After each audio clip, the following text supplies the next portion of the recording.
బలపడింది, YCP ఎక్కువ బలపడింది. వేణుగోపాల్ గారు అమరావతి జోలికి పోవడం మూలనే రాజధాని కాదని ఇక్కడ చెప్పలేదు.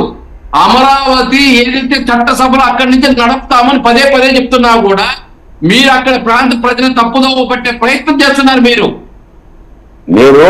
మీరు రాష్ట్రాన్ని విభజించే దిశగా అడుగులేస్తున్నారు. రాష్ట్రాన్ని విభజన దిశగా అడుగులేస్తున్నారు. మీ రాజకీయాల కోసం రాష్ట్ర వ్యాప్తంగా పర్వాలా, మళ్ళీ 3 రాష్ట్రాలైనా పర్వాలా, విభజించబడ్డా పర్వాలా అనే ఒక అడుగులు వస్తుంది. ఇది మొదటి నుంచి జరుగుతున్న పనే. ఈ రోజు మాట్లాడేది 1600 రోజులు అమరావతి ఉద్యమంలో రాయలసీమ నుంచి ఉత్తరాంధ్ర నుంచి మీలాంటి మాట్లాడుతున్నట్టే మేము సమాధానాలు చెప్తున్నామే.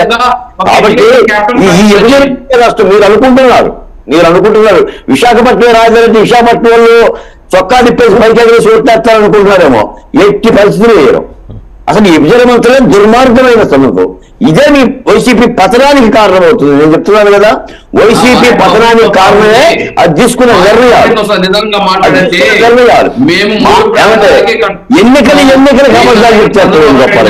2019లో అమరావతి కావాలి, అమరావతి ఉండాలనేది, మళ్ళీ 24లో విశాఖ రాజధాని అనేది, మళ్ళీ 29లో ఇంకొకటని.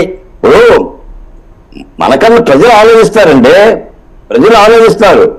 ఒక్క శాసనం చెప్పని ప్రేమతో నమ్మకంతో అడిగిన మనము రాజధాని ఎక్కడ ఉంటుందని చెప్పిన మనము సచివాలయం తాకట్టు పెట్టుకున్న పరిస్థితికి వచ్చి కొడాలి నాని గారైతే సచివాలయం ఓన్లీ 10 ఎకరాలు. ఏంటండి సచివాలయం అంటే 10 ఎకరాలు. ఏం తాకట్టు పెట్టకూడదని రాజ్యాంగంలో రాసిందా అని మాట్లాడుతున్నారంటే డాష్ మాటలో ఏం మాట్లాడతారు సార్? ఎవరి మనోభావాలన్నీ దెబ్బతినేది. నవ్వుతున్నారండి, బయటికి పోతే నవ్వుతున్నారండి.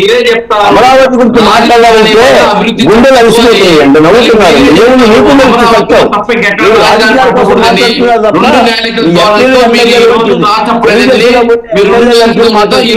సందేశం పంపిస్తున్నారు. మేము ఒకటే చెప్తున్నాం, అమరావతి రాజధాని ఉంటుంది, దాంతో పాటు మిగతా 2 ప్రాంతాలు ఉంటాయి.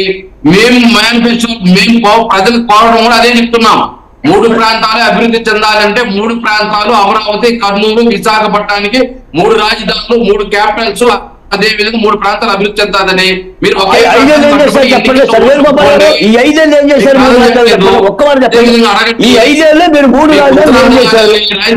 వద్దని చెప్పండి.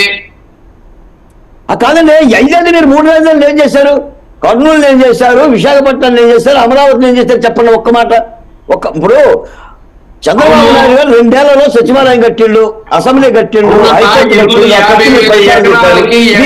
చెప్పండి. 2 కోట్లు చెప్పులు పెట్టారు, కోట్లు తెచ్చి రాష్ట్రంలో అంతా అప్పులు చేసి ఒక అమరావతి ప్రాంతాన్ని అభివృద్ధి చేయమంటారా?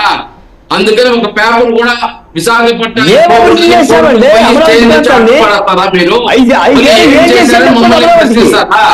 ఇదేనా మీరు? వేణుగోపాల్ గారు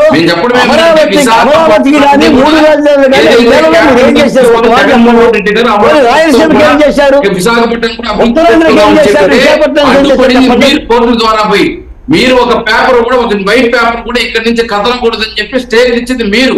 లేదు, ఎప్పుడో 3 సంవత్సరాల ముందు నుంచే ఈ రోజు విశాఖపట్నం అభివృద్ధి అధికారికంగా వెళ్ళిపోయింది. అది అదే అభివృద్ధి జరుగుతుంది కానీ అధికారికంగా పోలా. వేణుగోపాల్ గారు, పెద్దలు హైకోర్టు ఇచ్చిన తీర్పు మేమేమో తీర్పు. రాష్ట్ర హైకోర్టు అమరావతి రాజధానిని మరోసారి మార్చే హక్కు లేదు అని తీర్పులు ఇస్తాయి. విశాఖపట్నం నుంచే జగన్మోహన్ రెడ్డి గారు 2020 వేణుగోపాల్ గారు, మనం మాట్లాడుతున్న దానిలో ధర్మం ఉండాలండి. హైకోర్టు ఇచ్చిన తీర్పు అండి, కోర్టుకు పోవటం పౌరుల హక్కు అండి. జగన్ గారు కూడా కోర్టుకెళ్ళే బెయిల్ తెచ్చుకున్నాడు సార్. జగన్మోహన్ రెడ్డి గారు కూడా కోర్టుకెళ్ళే బెయిల్ తెచ్చుకున్నాడు. విచారణ ఉంది, మీరు కోర్టు పాల్గొంటున్నారు. సుప్రీంకోర్టులో విచారణ ఉండగా జగన్మోహన్ రెడ్డి గారు విచారణ వెళ్ళిపోతామంటున్నారు. జగన్మోహన్ రెడ్డి గారు ఒకరికే సాధ్యమవుతుంది. చంద్రబాబు నాయుడు ఏమి ఒక ప్రాంతం కూడా చేయలేడు. మీరు 5 ఏళ్ళు ఏం చేశారు చెప్పండి సార్? అమరావతికి కానీ, కర్నూలుకి కానీ, విశాఖపట్నానికి కానీ ఒక మాట చెప్పండి. ఈ 5 ఏళ్ళు రాజధాని 3 రాజధానులకు ఇచ్చేసామని చెప్పండి. రైట్ బాలకోట గారు ఈ ఒక్క మాట చెప్పండి, ఏం చేశారు? ఇవన్నీ ప్రజలు చూస్తున్నారు.